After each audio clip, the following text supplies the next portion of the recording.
Kasih karunia dari Allah Bapa dan dari anaknya Tuhan Yesus Kristus menyertai saudara sekalian. Amin. Firman Tuhan untuk kita pada hari ini Selasa 11 April 2023 tertulis dalam kitab 1 Korintus 15 ayat 58. Demikian firman Tuhan.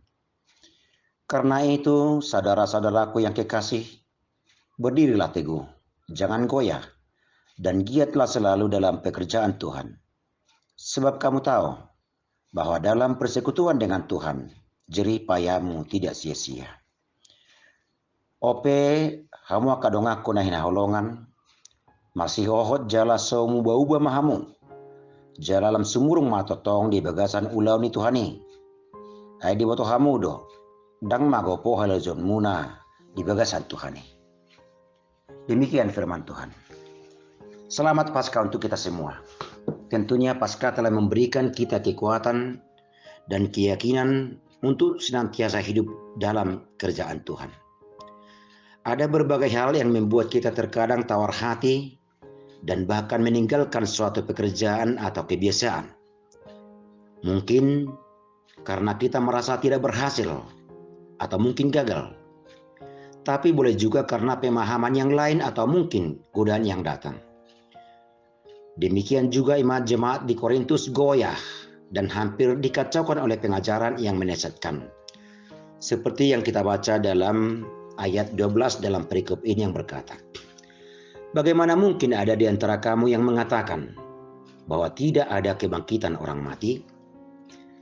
Saudara-saudara yang dikasihi Kristus, demikianlah dalam perjalanan iman kita, selalu ada saja yang mau menggoyahkan iman kesetiaan kita kepada Kristus Raja Gereja itu. Firman Tuhan hari ini mengingatkan dan menyadarkan kita.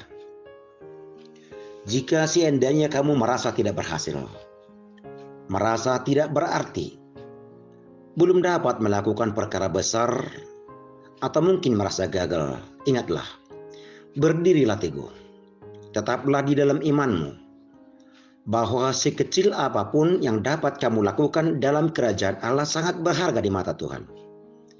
Dan pekerjaanmu itu tidak sia-sia, walaupun di mata dunia dan manusia seolah-olah hidupmu sia-sia.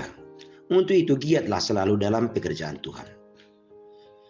Jika seandainya ada godaan yang menyerpamu supaya meninggalkan Kristus dan kerajaannya, kebangkitan Kristus adalah jaminan penggenapan janjinya bahwa itu pasti digenapi. Tetaplah teguh, jangan mau goyah. Godaan itu adalah untuk mencelakai dan menghancurkanmu yang datang dari si iblis raja kematian tersebut. Dan ingat, dengan kesetiaanmu dalam rencana Tuhan, jerih payahmu tidak sia-sia, tetapi terjamin di tangan Tuhan. Kiat yang paling ampuh agar tidak jatuh dalam godaan dan jerat iblis ialah giatlah selalu dalam pekerjaan Tuhan.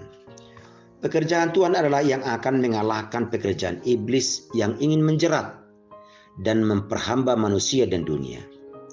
Pekerjaan iblis selalu berusaha merusak pekerjaan Tuhan yang memerdekakan. Jika sesaat kita menendangkan telinga kepada pekerjaan iblis, atau memberikan perhatian sedikit pun kepada pekerjaan iblis, maka kita akan diikat dan dilenyapkan. Maka jangan biarkan pikiran dan hatimu untuk mendengar dan memperhatikan pekerjaan iblis barang sedikit pun. Tetapi dengan giat dalam pekerjaan Tuhan, maka kehidupan kita akan senantiasa dipenuhi oleh kuasa Tuhan. Ingat, dengan teguh dan giat dalam pekerjaan Tuhan, jerih payahmu tidak sia-sia. Tuhan memberkati kita sekalian. Amin, kita berdoa. Kami bersyukur Tuhan karena Engkau mengasihi kami. Engkau di dalam Yesus telah menebus kami dan mengangkat kami kembali menjadi anak Tuhan. Sungguh banyak yang ingin mencelakai kami dari pekerjaan iblis.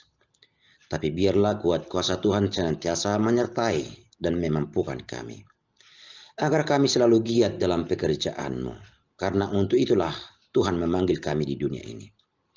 Biarlah segala pekerjaan dan aktivitas kami menjadi alat Tuhan untuk menyebarkan kerajaan Tuhan di tengah-tengah kehidupan kami.